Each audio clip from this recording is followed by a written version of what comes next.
शांति। आज है 3 अगस्त। सुनते हैं प्यारे बाप दादा की साकार रूप से चली हुई मधुर वाणी। बाबा आज कह रहे हैं, मीठे बच्चे, तुम सच्चे सच्चे राज ऋषि राजयोगी हो। तुम्हें राजाई के लिए पवित्र जरूर बनना है।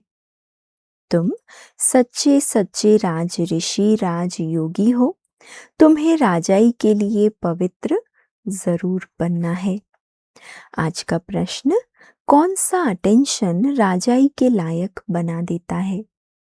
उत्तर, अगर पढ़ाई पर पूरा पूरा अटेंशन है तो राजाई मिल जाती है।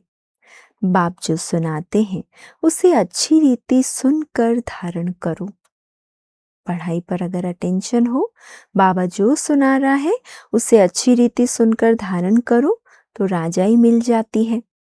बाप ने सुनाया और बच्चों ने सुना तो राजाई मिल जाएगी। अगर सुनते समय उबासी देते या झुटका खाते, बुद्धि भटकती है तो राजाई गंवा देंगे। इसीलिए पढ़ाई पर पूरा अटेंशन दो। गीत है, हमें उन राहों पर चलना है जहां गिरना और संभलना है, ये दुनिया के लिए। पर बाबा हमको कहता है गिरना नहीं है, संभल कर चलना है। ओम शांति।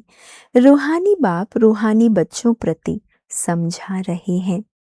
आज बच्चों को हठ योग और राजयोग पर समझाते हैं। बच्चों को मालूम है वह जो भी सिखलाते हैं सब है हठ योग, क्योंकि वे कर्म सन्यासी हैं। वास्तव में गृहस्थियों को हठ योग कर्म सन्यास सीखना नहीं है, वो तो है ही निवृत्ति मार्ग। दुनिया में जो सिखा रहे सन्यासी वो निवृत्ति मार्ग वाले हैं, वो धर्म ही अलग है। तुम्हारा धर्म देवी देवता धर्म है। जिन देवी देवताओं ने राजयोग से ही राज्य पाया है, अभी तुम राज ऋषि हो। ऋषि उन्हों को कहा जाता है जो पवित्र रहते हैं। तुम अभी पवित्र हो। अगर पवित्र ना रहे तो उनको ऋषि नहीं कहा जाता। तुम राजाई पाने के लिए पवित्र बनते हो, वह कोई राजाई पाने के लिए पवित्र नहीं बनते। तुम जानते हो पवित्र दुनिया में हमको पवित्र राजाई थी। भारत में ही 5000 वर्ष पहले देवी देवताओं का पूज्य पवित्र प्रवृत्ति मार्ग था। अभी पुजारी पतित बन पड़े हैं। पतित कैसे बने? 84 जन्मों का हिसाब है ना। बाप जो सहज राजयोग सिखला रहे हैं वही तुमको 84 जन्मों का हिसाब बतलाते हैं। दूसरे धर्म को सन्यास धर्म वाले क्या जाने। ये है देवी देवताओं का प्राचीन धर्म, वो है पीछे वाला धर्म। जो पास्ट हो गए उनको सन्यासी समझ ना सके। तुम जानते हो हठ योग अनेक प्रकार के हैं। द्वापर से भक्ति मार्ग के साथ हठ योग शुरू होता है। अभी फिर है राजयोग। भगवान आकर हठ योग नहीं सिखाता, राजयोग सिखाता है। वह हठ योग जन्म बाई जन्म सीखते आए। राजयोग तुम एक जन्म में ही सीखते हो। उनको जन्म बाई जन्म पुनर्जन्म लेकर हठ योग सीखना ही है। तुमको राजयोग सीखने के लिए पुनर्जन्म नहीं लेना पड़ता। यह राजयोग तुम सिर्फ संगम पर ही सीखते हो। राजाई मिल गई, स्वर्ग हो गया, फिर और सब धर्म खत्म हो जाते। तुम राज ऋषि हो। राधे कृष्ण भी पवित्र है ना। श्री कृष्ण को भी महात्मा कहते हैं। महात्मा पवित्र होते हैं। तुम अभी महात्मा व राज ऋषि हो। सच्चे सच्चे अर्थों में हमने पवित्रता को अपनाया है, तो बाबा कहते तुम अभी महात्मा व राज ऋषि हो। महात्मा अर्थात पवित्र महान आत्मा। यह बातें कोई शास्त्रों में नहीं है। शास्त्र तो बाद में बनते हैं, कहानियों मिसल बैठकर लिखते हैं। जो पास्ट हो जाता है वह बैठ खेल बनाते हैं। सच्चा तो नहीं है। अब बाप बच्चों को प्रैक्टिकल में पढ़ाते हैं। उनकी फिर हिस्ट्री बनाई है। यादव, कौरव, पांडव थे, जरूर संगम पर होंगे। संगम युग की हिस्ट्री बैठ बनाई है। जो भी संगम पर हुआ है उसका यादगार बना दिया, बाबा बता रहे। त्योहार भी सब संगम युग के हैं। राखी बंधन भी पवित्रता पर है, पीछे फिर उनका यादगार चलता है। यहाँ बाप भी सबको पवित्र बनाए प्रतिज्ञा कराते हैं। सिख लोग कंगन पहनते हैं, वो भी पवित्रता की निशानी है। हिंदू लोग जनेऊ पहनते हैं, वो भी पवित्रता की निशानी है। परंतु निशानी तो बहुत है उनके धर्मों में, परंतु पवित्र रहते नहीं। राखी बंधवाते हैं लेकिन अर्थ थोड़ी समझते हैं। आगे ब्राह्मण लोग राखी बांधते थे और अभी बहन भाई को राखी बांधती है, वो खर्ची देते हैं। ये सब फैशन अभी पड़ा है ना। राखी के अर्थ से राखी नहीं बांधते, पैसे के गिफ्ट के अर्थ से या फिर खाली मनाने के अर्थ से बांध देते। वास्तव में यह है पवित्रता की बात। बाबा कहते हैं बच्चे, काम महाशत्रु है। वह ब्राह्मण लोग कोई ऐसे नहीं समझाते हैं। अभी बेहद का बाप कहते हैं बच्चे, प्रतिज्ञा करो, हम पवित्र बनेंगे, कभी विकार में नहीं जाएंगे। बुलाते भी इसीलिए हो, आकर पतितों को पावन बनाओ। सत्युग त्रेता में तो कोई नहीं बुलाते, वो है ही राम राज्य और ये है रावण राज्य। राम राज्य में 5 विकार होते नहीं। यथा राजा रानी तथा प्रजा, अभी तुम बच्चे जानते हो हम बाबा से स्वर्ग की बादशाही ले रहे हैं। ऐसे स्वर्ग की जहाँ कैसी महिमा बाबा ने सुनाई। यथा राजा रानी तथा प्रजा सब पवित्र। इस नर्क से जाना जरूर है। बाबा आया है पावन बनाकर स्वर्ग ले जाने, फिर हम क्यों ना पावन बने। उन्हों के हठ योग तो अनेक प्रकार के हैं। जयपुर के म्यूजियम में जाकर देखो, कितनी वैरायटी है हठ योगियों की। उनसे होता कुछ भी नहीं, सीढ़ी नीचे उतरते ही जाते हैं। बाप ने समझाया है, भारत जब पतित बनता है, रावण का राज्य होता है, तो धरनी हिलने लगती है। जब पतित बनते हैं तो जैसे धरती को भी एक झटका आता है। सोने के महल आदि सब नीचे चले जाते। महलों आदि को कोई लूटा थोड़ी है, वो तो सिर्फ मंदिरों को लूटा है। कुछ जेवर सोना आदि ले गए हैं। जेवरों का सबसे जास्ती शौक तुमको है। तुम स्वर्ग में आते ही जेवर पहनते हो, राज्य करते हो, और धर्म वाले आते ही राज्य नहीं करते। तुम बेहद के बाप से स्वर्ग की बादशाही का वर्षा लेते हो। तो ये बाप बैठ समझाते हैं, गीता पढ़कर नहीं सुनाते। बाबा आकर कोई हाथ में गीता की किताब पढ़कर नहीं सुनाते। गीता में जो कुछ लिखा है वो सब मैंने नहीं कहा, वो तो मनुष्यों ने मेरे महावाक्यों का बाद में बैठ शास्त्र बनाया। हमने जो तुमको सुनाया वह तुमने ही सुना और फिर जाकर राजाई की। वहां ये ज्ञान नहीं रहता। यहाँ तो बाप टीचर बैठ शिक्षा देते हैं। बाप तो हिंदी में ही समझाते हैं। यहाँ सब हिंदी हिंदी करते रहते हैं ना, जो उन्हों की भाषा है। वास्तव में प्राचीन भाषा हिंदी ही है, ना कि संस्कृत। ये संस्कृत तो शंकराचार्य के बाद निकली है। जो आते हैं वो अपनी भाषा चलाते हैं। बाकी ऐसे नहीं है कि बाबा ने गीता संस्कृत में सुनाई, नहीं। गुरु नानक का अपना ग्रंथ है, उसने सिख धर्म स्थापन किया, उनको भी अवतार मानते हैं। उसमें राजाएं भी होते हैं, सन्यासियों में राजा ही नहीं है। बाबा ने समझाया है, बुद्ध, क्राइस्ट आदि पहले गृहस्थी आत्मा थे। अब गृहस्थी पतित आत्मा तो धर्म स्थापन कर न सके। उनमें पवित्र आत्मा आई जिसने धर्म स्थापन किया। दूसरे धर्म तो किस्म किस्म के बहुत हैं, आकर अपना छोटा मठ पंथ स्थापन करते हैं। झाड़ में भी दिखाया है ना, तो हठ योग और राजयोग में बहुत फर्क है। ये बातें समझने की है। जिसको समझ में नहीं आती होंगी वह क्या करेंगे, झुटका खाते उबासी देते रहेंगे। यहाँ तो तुमको बहुत खजाना मिलता है, बड़ी भारी कमाई है। तुम रत्नों से झोली भरते हो, तो यह आंखें खोल कर सुनना होता है। यहाँ भक्ति मार्ग जैसा रीति रस्म नहीं है कि आंखें बंद करके बैठ जाओ या रटते रहो, मुख से नाम जाप करते रहो। नहीं, सुनना है आंखें खोलकर अटेंशन से। जुटका खाते रहेंगे या बुद्धि बाहर भटकती रहेगी तो वह राजधानी पा न सके। तुम हो राज ऋषि, राजाई प्राप्त करने वाले। बाप राजधानी स्थापन करते हैं, श्री कृष्ण नहीं करते। श्री कृष्ण तो बाप का वर्षा लेते हैं। अब तुम्हारा बाप है निराकार, जिससे वर्षा ले रहे हो विश्व की बादशाही का। कितना तुम साहूकार बनते हो।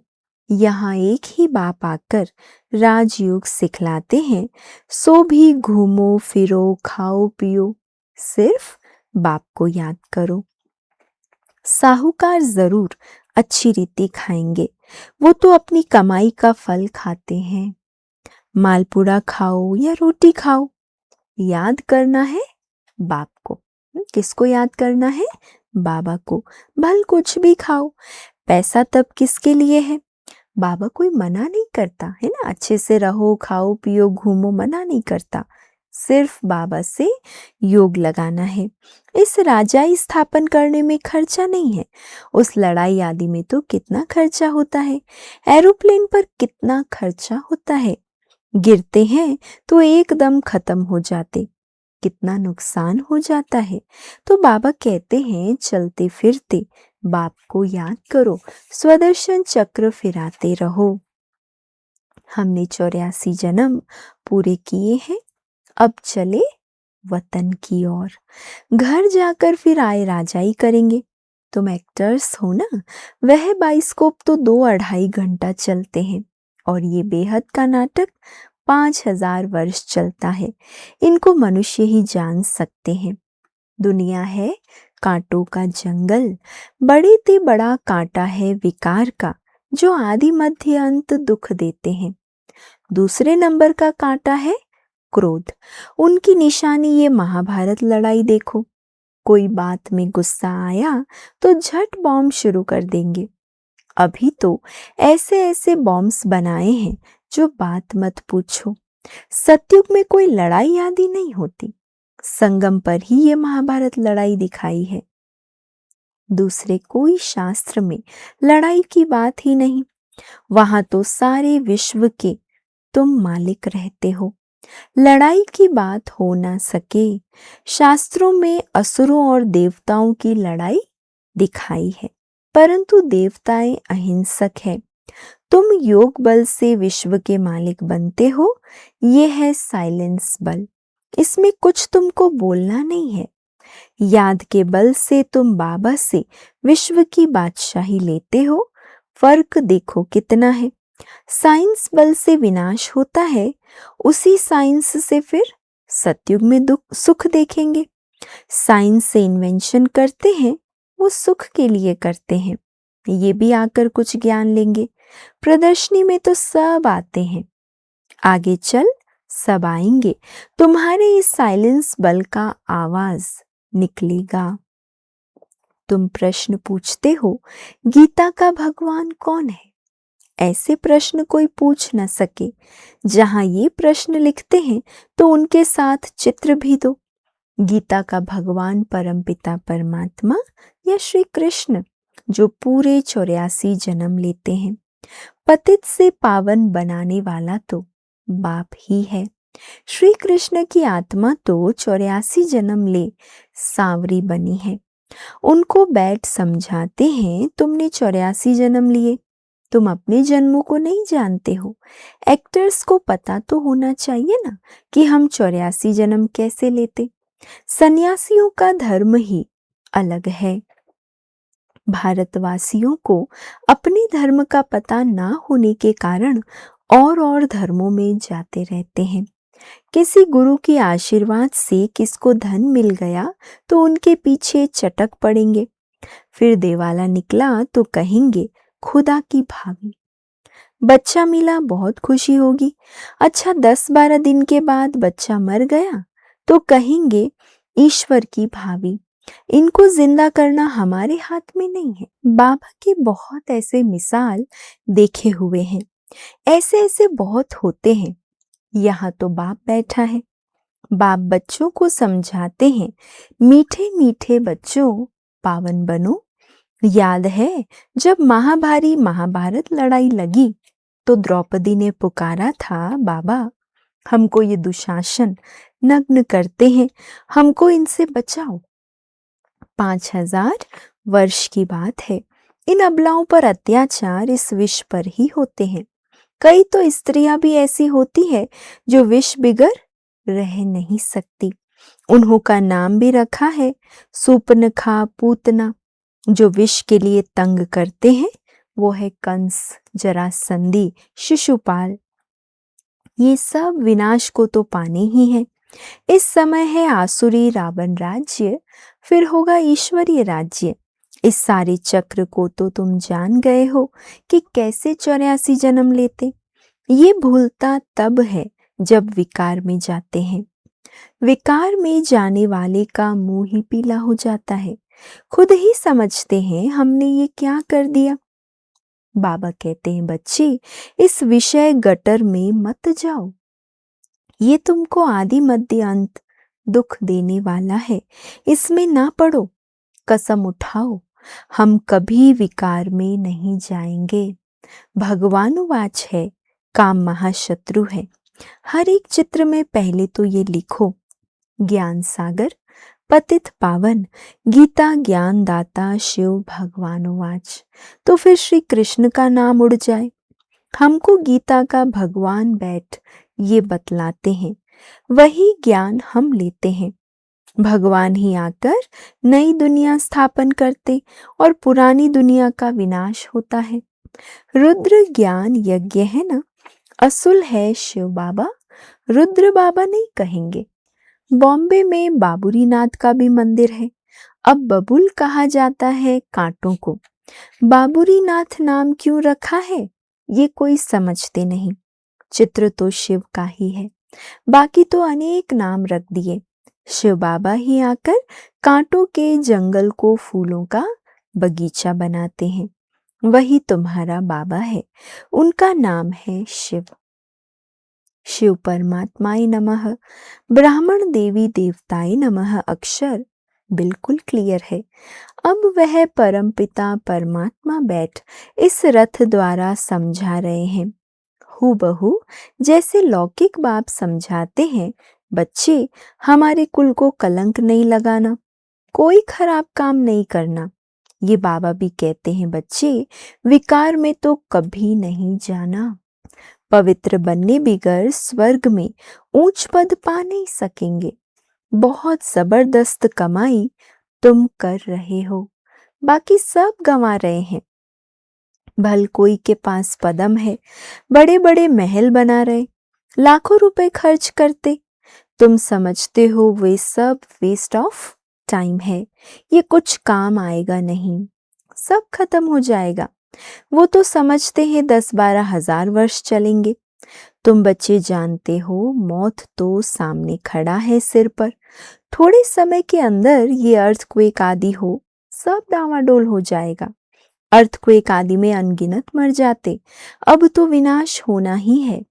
विनाश का साक्षात्कार और स्थापना का साक्षात्कार किया है, सो फिर इन आंखों से देखेंगे। भक्ति मार्ग में कितना कुछ करते हैं, परंतु कोई वैकुंठ में जा न सके, ज्ञान बिगर सदगति हो न सके। ये सब भक्ति मार्ग के खिलौने हैं। अच्छा, मीठे मीठे सिके लधे बच्चों प्रति मात पिता बाप दादा का याद प्यार और गुड मॉर्निंग। रूहानी बाप की रूहानी बच्चों को नमस्ते, और हम सब रूहानी बच्चों की रूहानी मात पिता बाप दादा को याद प्यार, गुड मॉर्निंग और नमस्ते। शुक्रिया बाबा, शुक्रिया।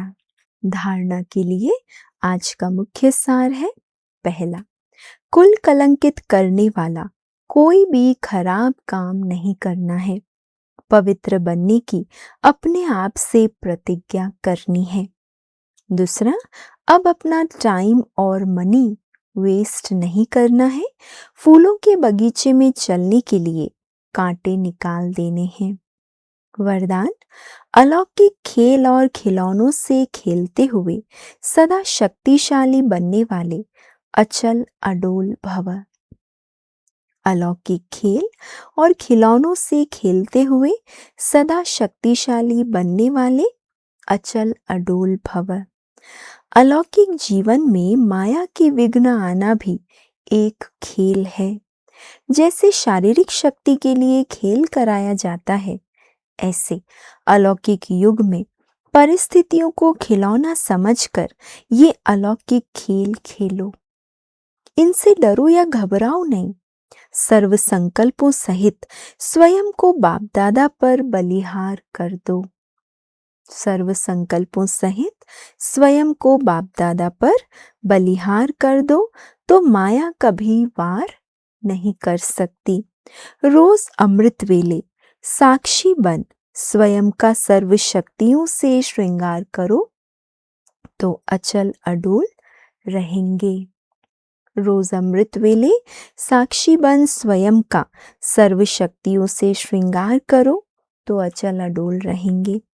स्लोगन, कोई भी संसार समाचार सुनना सुनाना, ये भी स्वयं में किचड़ा जमा करना है।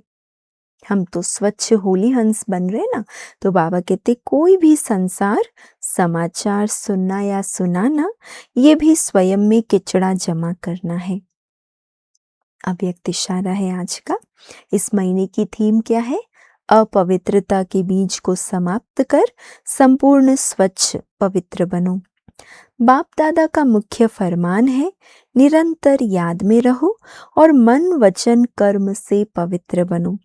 संकल्प में भी अपवित्रता व अशुद्धता न हो, इसको कहते हैं संपूर्ण पवित्र।